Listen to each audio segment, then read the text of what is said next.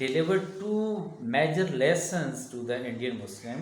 First one, two nation theory, and second one is promotion of education in the Muslim society with respect to Indian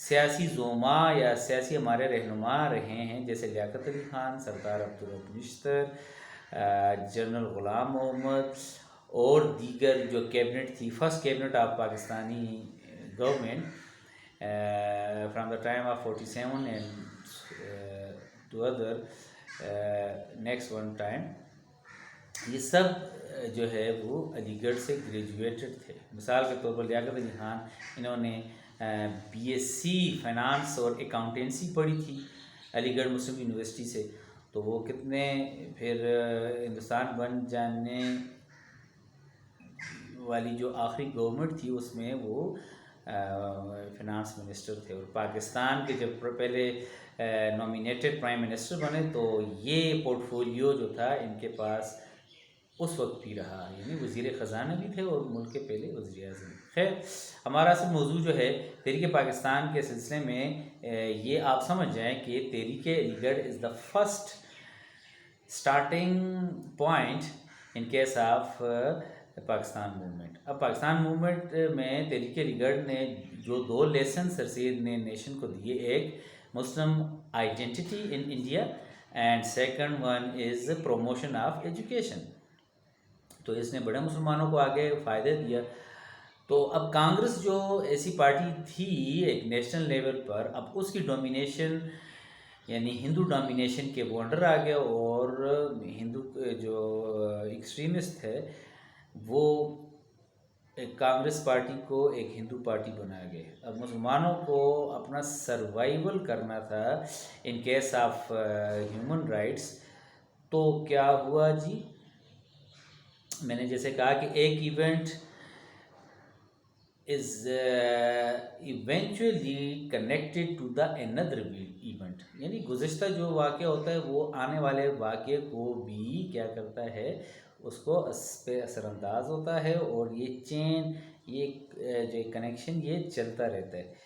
تو کانگریس کے معاملے میں پھر ہم دیکھتے ہیں کہ شملہ جو وفد ہے وہ اپنی ڈیمانڈز لے کر لارڈ منٹو کے پاس جاتے ہیں اور انگریز سرکار ان کو اپروو کرتی ہے. تو اس دوران یہ معاملہ شملہ ڈیلیگیشن کا تب بھی ہوتا ہے کہ پارٹیشن آف بنگال میں کانگریس نے مسلمانوں کو کھلا ان کی مخالفت کی کہ مسلمان کے لیے الگ صوبہ جو مشرقی بنگال کی شکل میں ملا تو وہ نہیں چاہتے. دا مسلم would give the proper prosperity in India in every field of life. therefore مسلمانوں کو پھر جب اپنے مطالبات ان کے منظور ہوئے تو نیکسٹ ایپیسوڈ میں ان کو اپنی پولیٹیکل سروائیول کے لیے اور اپنے ہیومن رائٹس کو پروٹیکٹ کرنے کے لیے آل انڈیا مسلم لیگ بنانے کے لیے ان کی راہیں ہموار ہوئیں، اور بالآخر وہ اس مقصد میں کامیاب ہوئے اور انہوں نے اپنا ایک الگ سیپریٹ سٹانس جو ہے اسٹینڈ اپ کیا. And this party continued her fight against the British imperialism and the Hindu extremism. یہ 2 چیزیں مسلمانوں کے سامنے تھیں، ایک برٹش امپیریلزم، ان کا جو ہارش ٹریٹمنٹ تھا اگینسٹ مسلم، اور دوسرا کانگریس کی اس قیادت کے خلاف. یہ ایک بڑا اچھا پلیٹ فارم ثابت ہوا آل انڈیا مسلم لیگ، جس نے مسلمانوں کے حقوق کو، مسلمانوں کے سٹانس کو مزید اسٹرینتھن کیا. And in the time of 1913 when Mr. Jinnah availed the membership in Muslim League تو مسلم لیگ کی سیاسی قوت میں اور بھی اضافہ ہو گیا.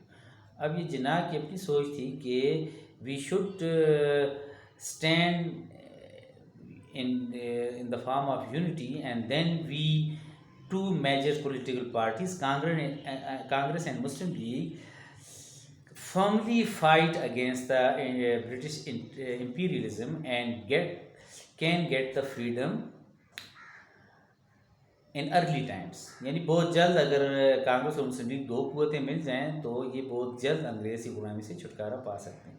Unfortunately in the time of 1916 یہ جو ایگریمنٹ ہوا لکھنؤ کا، تو اس میں وہی کانگریس کی جو ہارڈ کور پولیٹیکل فگرز تھے یا انتہا پسند جو ہندو تھے، وہ نہیں چاہ رہے تھے مسلمانوں کو کھلم کھلا سارے اختیارات ملیں. ایون ان کے مسلم میجارٹی صوبوں میں بھی، یہ آپ نقطہ ذہن میں رکھیں کہ وہ قطعاً مسلمان اکثریتی صوبوں جیسے پنجاب، بنگال، سندھ اور سابقہ سرحد، اس میں اور کئی ایسے علاقے، اس میں ایسے نہیں چاہ رہے تھے کہ مسلمانوں کو ان کی اپنی سمپل اور میجارٹی پاپولیشن میں سارے قانونی اختیارات دیے جائیں.